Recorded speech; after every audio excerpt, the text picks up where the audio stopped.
far as my refutation, I'll start off by refuting some of the points that my opponents have made, and then underscore the points I've made. So, and then you can decide for yourself what makes more sense.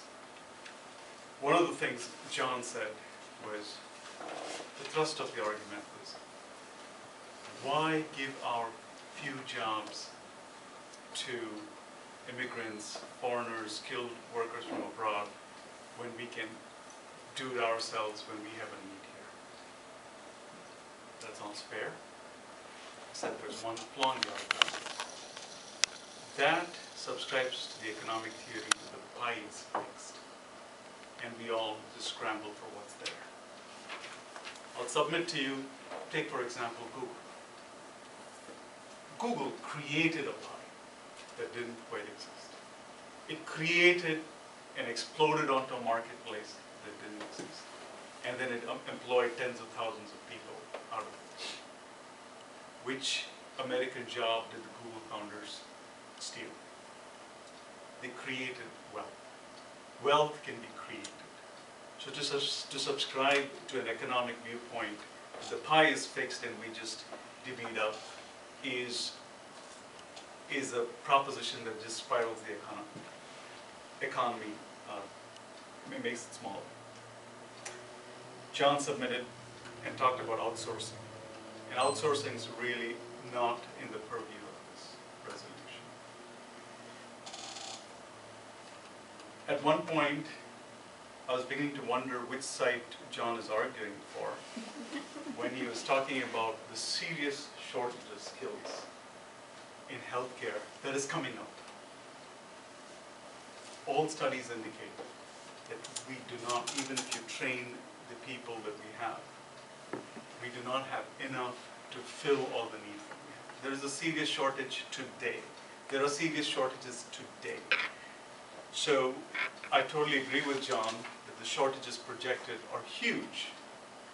And this leads to my subsequent point. Immigration is not an either-or proposition. It is not do immigration or train your local population. The demand is big enough that we have to do both. There's just a projection in manufacturing that there's going to be this is from Deloitte and Touche, 10 million new skilled workers in manufacturing alone will be needed by 2020. So there's room for a lot of people. The other argument John made was, let's go to people in junior high and get them to train in engineering or whatever it is that we need. It is a good strategy, but it's a longer-term strategy. It is a strategy that we need. We haven't succeeded. We've been talking about this for a long time. You have to reach for the bird in the hand and work the two in the bush.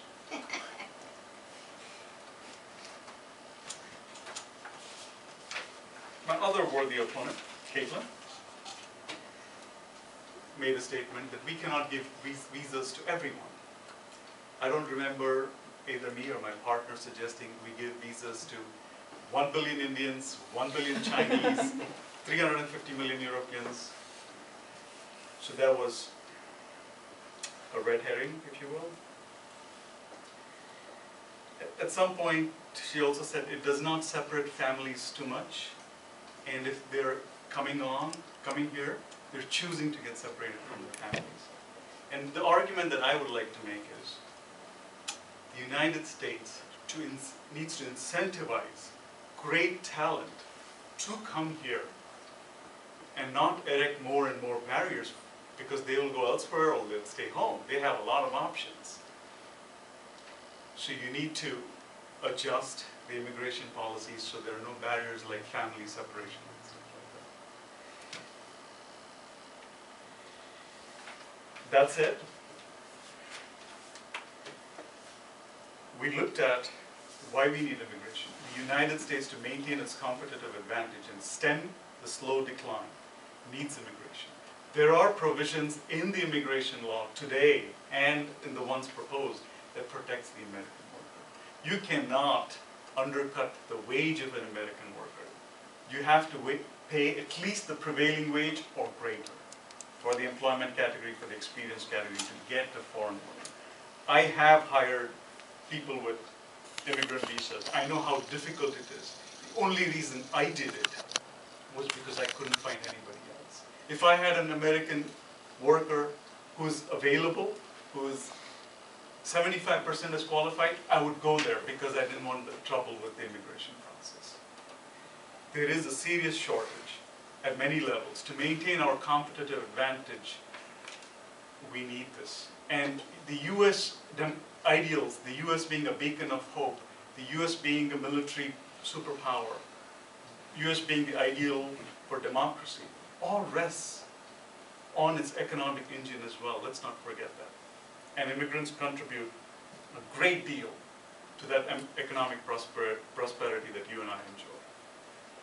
So with that, I would implore that you favor the resolution that we increase the target size.